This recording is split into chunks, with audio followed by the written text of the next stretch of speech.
শীতকালীন বেশ জনপ্রিয় ফুল ডায়ান্থাস বা সুইট উইলিয়াম। এই গাছটিকে এর আগে আমি একটা ভিডিও দিয়েছিলাম, বলেছিলাম যে গাছের যতটা সম্ভব কড়ি কেটে এবং আপনার রাখবেন নিচে থেকে যে সমস্ত ব্রাঞ্চগুলি বেরোবে সেই ব্রাঞ্চগুলি নেবেন, দেখবেন অনেকটা বেশি ঝাড় হবে, অনেকটা বেশি পরিমাণে ফুল হবে। আমার গাছে কিন্তু একবার অলরেডি কাটা হয়ে গেছে এবং আজকের ডেটে এসে প্রচুর পরিমাণে ফুল ফুটছে। তবে এই সমস্ত ডালগুলিকেও কিন্তু এই ফুলগুলির মজাগুলি নেওয়া শেষ হয়ে গেলে আবার কেটে দিতে হবে। যতবার এটা কাটবেন গাছ তত বেশি নিচ থেকে ঝাড় হতে থাকবে। আর এই ঝাড়টা যদি আরও বেশি পরিমাণে চান তাহলে আজকের এই পুরো ভিডিওটি আপনার জন্য। কারণ আমরা সাধারণত ছোট্ট ছোট্ট টবের মধ্যেই গাছ করি আর ছোট ছোট জায়গার মধ্যে রাখার চেষ্টা করি, তার জন্য সেরকমভাবে এর কেয়ারগুলি করা হয়ে ওঠে না।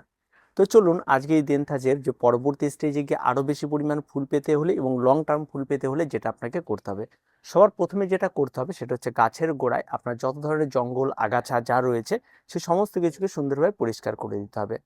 টবের মাটিতে আঙ্গুল দিয়ে ভালো করে চেক করে নিতে হবে টবের মাটিটা ঠিকঠাক আছে কিনা এবং ভেজা আছে কিনা। যদি সবসময়ের জন্য চ্যাপচ্যাপে ভেজা থাকে তাহলে আপনাকে এখনই সাবধান হয়ে যেতে হবে যে টবের মাটিতে যেন কখনোই চ্যাপচ্যাপে ভেজা না থাকে ডায়ান্থাসের। সবসময়ের জন্য গোড়াটা একটা শুকনো শুকনো মাটি থাকবে, সকালে জল দিলে যেন বিকেল আস্তে আস্তে আবার শুকিয়ে যায়, আবার বিকেলে জল দেবো, পরের দিন আবার বিকেলে যেন গিয়ে জল দিতে হয়। এইভাবে আপনাকে জলের মেনটেনটা করতে হবে, তাই জলটা অত্যন্ত গুরুত্বপূর্ণ। ২ নম্বর যে বিষয়টি রয়েছে সেটা হচ্ছে সূর্যালোক। সারাদিন সূর্যালোক লাগে এমন জায়গাতে কিন্তু আপনাকে ডায়ান্থাসকে রাখতে হবে। যদি সারাদিন সূর্যালোক এমন জায়গায় না থাকে তাহলে কিন্তু গাছের গ্রোথ খুব একটা ভালো হয় না। তাই সারাদিন সূর্যালোক থাকে, সকাল থেকে বিকেল পর্যন্ত এমন জায়গাতে এই গাছ সবচেয়ে বেস্ট হয়ে থাকে। এই গাছ লাগানোর জন্য সবসময় যেন ছোট ছোট পটেও যথেষ্ট ছোট জায়গাতে যেমন সুন্দরভাবে বেড়ে ওঠে, বেশি বড় টব হলে ২-৩টে চারা লাগানোই বেস্ট। আর এই চারাগুলির দামও কিন্তু বর্তমান বাজারে অনেক কম, আর এখনও কিন্তু লাগাতে পারবেন। এখনও বাজারে গেলে অন্তত ৫ থেকে ৬ টাকার মধ্যে ডায়ান্থাস অ্যাভেলেবেল আপনারা পেয়ে যাবেন। প্রচুর পরিমাণে চারা কিন্তু সবসময়ের জন্য পেয়ে যাবেন। আর এর ফুলের কালার কিন্তু অসম্ভব সুন্দর। আমার যে ফুলগুলি ফুটেছে দেখুন, প্রত্যেকটা কালার দেখুন একদম আলাদা আলাদা। ফুলের মাঝখানে যদি ভালো করে খেয়াল করেন দেখে যেন মনে হয় যেন রং তুলি দিয়ে এঁকে দিয়েছে। এদের কালারগুলো এতটাই সুন্দর। তো যাই হোক, এবার আসি গাছের ফার্টিলাইজার। ফার্টিলাইজারটা অত্যন্ত গুরুত্বপূর্ণ এই ডায়ান্থাস গাছের জন্য, বিশেষ করে লিকুইড ফার্টিলাইজার যেমন খোল পচা জল, সবজি পচা জল, এই সমস্ত কিছু অত্যন্ত গুরুত্বপূর্ণ। প্রতি সপ্তাহে মেনে যদি আপনি গাছে 200 ml করে ব্যবহার করতে পারেন তাহলে কিন্তু আপনার গাছ আমার যেমন গাছ রয়েছে তার 3 থেকে 4 গুণ বেশি হবে, অত্যন্ত সুন্দর হবে গাছ। আর তার জন্য আপনাকে মাটির মিশ্রণটা কিন্তু অবশ্যই ওয়েল ড্রেনেজ রাখতে হবে। মাটিতে আপনি যদি খাবার দেওয়ার পর মাটি চ্যাপচ্যাপে হয়ে থাকে 3 দিন 4 দিন ধরে তাহলে কিন্তু হবে না।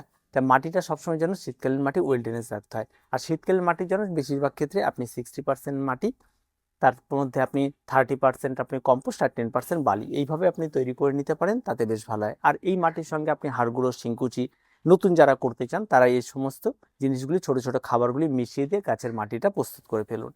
পরবর্তী স্টেজে গিয়ে যে সমস্যাটি হয়, একটা সমস্যার কথাই বলছি, সেটা হচ্ছে গাছের রোগ পোকামাকড়। এই রোগ পোকামাকড় কিন্তু গাছ মাত্রই থাকবে, এই গাছ কিন্তু আলাদা তেমন কোনো কিছু নেই, এই গাছেও কিন্তু থাকবে, তাই ভয় পাওয়ার কোনো কিছু নেই।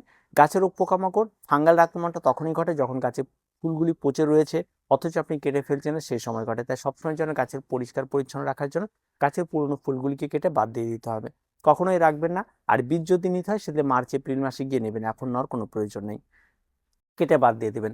গাছের গোড়ায় যদি আপনি জৈব খাবার দিতে চান তাহলে আপনি 2 চামচ সরিষার খোল, 1 চামচ নিম খোল, 1 চামচ হাড় গুঁড়ো, 1 চামচ শিংকুচি এবং 1 চামচ ভার্মি কম্পোস্ট, এই দিয়ে একটা মিক্স খাবার তৈরি করে যদি 4 থেকে 6 ইঞ্চি মাপের টব হয় 2 চামচ ব্যবহার করুন। আর যদি তার থেকে বড় হয় 3 থেকে 4 চামচ মাপের ব্যবহার করতে পারেন। এটা জাস্ট গাছে প্রত্যেক যতবার কাটবেন ততবার করে একটা গাছে খাবার দেবেন, আর লিকুইড খাবার আপনি প্রতিনিয়ত ব্যবহার করে যাবেন। দেখবেন গাছে কন্টিনিউ ফুল ফুটতেই থাকবে, এই ফুল কিন্তু শেষ হবে না। আর যদি আপনি এই সমস্ত কাটাকাটিগুলো না করেন তাহলে কি হবে, একটা করে ডাল বের হবে, একটা দুটো করে ফুল হবে, গাছে একগুচ্ছ ফুলটা আপনি পাবেন না। আর পরবর্তীতে যখন জানুয়ারি মাস শেষে ফেব্রুয়ারি মাস আসবে তখন এই গাছটাতে দেখবেন আরও বেশি ব্রাঞ্চ বের হবে, একদম পুরো ঝাঁকড়া হয়ে প্রচুর পরিমাণে ফুল পেয়ে যাবেন। তো এই টিপসগুলিকে আপনি মেনে চলুন, দেখবেন আপনার ডায়ান্থাস গাছে প্রচুর পরিমাণে ফুল পেয়ে যাবেন। তবে এই গাছ কেনার সময় কিন্তু ফুলের কালার দেখে কেনা যায় না, তাই আপনি যখনই কিনবেন সুইট উইলিয়াম যে ভ্যারাইটিটি রয়েছে সেই ভ্যারাইটিটা নেওয়ার চেষ্টা করবেন, সেটার ফুলটা অত্যন্ত প্রাণবন্ত এবং দেখার মতো হয়ে থাকে। তো আর কিছু বলার নেই, এই ডায়ান্থাস নেই তো সেরার সেরা ফুল, এটা কিন্তু সবচেয়ে বেস্ট হয়ে থাকে আর দেখতে কিন্তু অত্যন্ত সুন্দর, নতুন পুরো প্রত্যেক বাগানের জন্য বেশ একটা সহজ গাছ বলা চলে। তো দেখা হচ্ছে পরবর্তী ভিডিওতে, প্রত্যেকে ভালো থাকবেন, প্রত্যেকে সুস্থ থাকবেন।